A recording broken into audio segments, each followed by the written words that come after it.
I want to talk about like when I started, going to school and stuff. A lot of people put me down. You know what I mean? Like people tease each other. I mean, people come up and say, "Hey, you're fat, you're fat, you're fat, you're fat, you're fat, you're fat, you're fat." You like, lose some weight, and you go home and you look at yourself in the mirror and go, "I'm fat," right? And so many people tease each other. Oh, you're too short, you're too tall, you look whatever.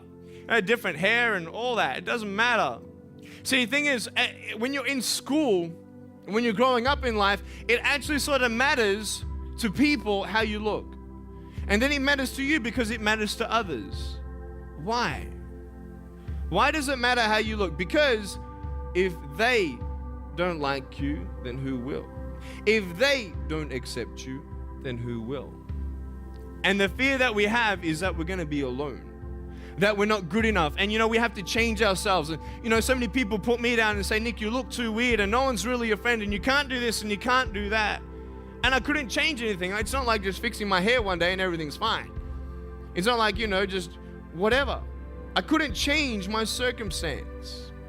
I couldn't just one day wake up and say, "Hey, give me arms and legs. I need arms and legs."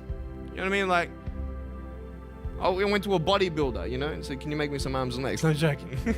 Bodybuilder, you get it? Right? So here's the thing. I go up to people, "Can you give me a hand?" Just joking. But it was so hard because people put me down. And I started believing that I was not good enough. I started believing that I was a failure. That I'd never ever be somebody who people would like or people would accept. And it was so hard, man. I thought to myself, I can't go on the soccer field like everybody else, and I can't ride my bike, and I can't skateboard, and all these sort of things. And I started getting depressed. I thought, what kind of purpose do I have to live? I mean, are you just here to live to die? I mean, is there not a purpose for me? Is there not a purpose in life? And I had questions and no answers. There are some things in life that are out of your control that you can't change, and you got to live with. The choice that we have, though, is either to give up or keep on going. I want to ask you, what are you going to believe? Are you going to believe in yourself? Are you going to believe everybody else's judgment on you? Are you going to believe people when they say that you're a failure, when no one really likes you, no one really cares about you? And it's not really to say that, hey, you need someone to come up and say, "Hey, really, I like you, I care about you." No, it's not that, but it's the fact that people put you down. People don't even look you in the eye. People ask you how you are and you say fine, but you're not fine, and they'll never know that. I tell you, life is interesting. Life's a journey. See this phone here? Let's say that I want to go to the phone, right? And I start from over here. Now, to get to the phone, it's not like I'm going to start meditating and going hum, right? And float across the air, right? It's not going to work.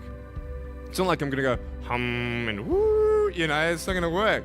So I have to take one step at a time, one step at a time, one step at a time. You can only take one step at a time. I don't care how big your step is, it's only one step at a time. You can't do 2 steps in one. You understand? So it's like one step at a time, and you take steps in this direction, you take steps in that direction, and sort of get lost along the way, and sometimes you fall down. Now, to illustrate my point, I'm going to jump off the table, do a back twist, and land on the floor. Okay? Is that cool? Are you ready? Oh, there's a clock there. Okay, can you move the clock for a second, please? Beautiful, beautiful. All right. You ready? So, are you guys ready? Just let me know when you're ready. Are you ready? Okay, ready? 1, 2. I'm joking, man. Are you serious? Just put the clock back there. If I did that, I'll break my arm or something. You know what I mean? But honestly, along the way, you might fall down like this. Ready? No? Hello! Right. So what do you do when you fall down? Get back up. Everybody knows to get back up, because if I start walking, I'm not going to get anywhere. But I tell you, there are some times in life where you fall down and you feel like you don't have the strength to get back up.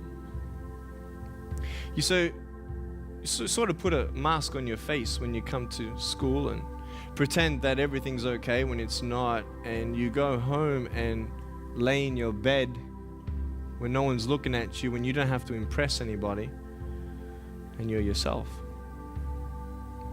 and fear comes in. You know the fear that you have as soon as you walk into the doors of your house. Maybe there's a broken home. Maybe you have doubt in your life. Maybe you don't know for sure what's going to be happening in the future and it scares you. Maybe you're worried about what people think of you, what people say about you. Just that fear paralyzes you. And I just want to ask you today, do you think you have hope? Because I tell you, I'm down here, face down, and I have no arms, no legs.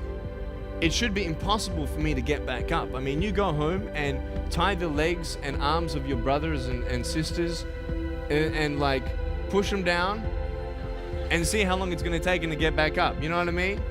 You know, you can tell them that you'll see them tomorrow. You know what I mean? But this is the thing. It should be impossible for me to get back up, but it's not.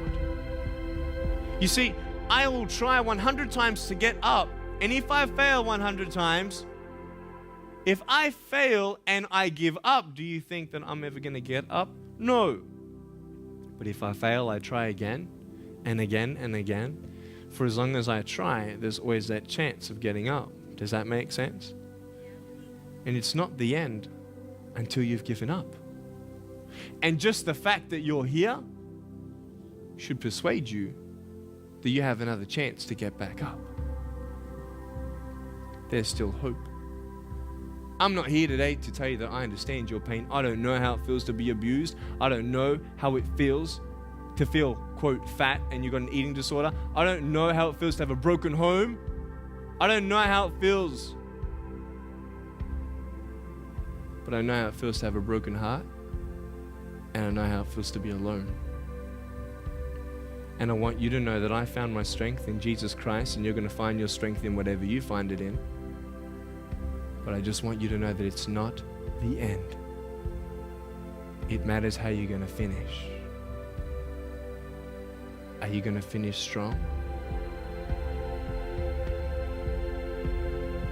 And you will find that strength to get back up like this.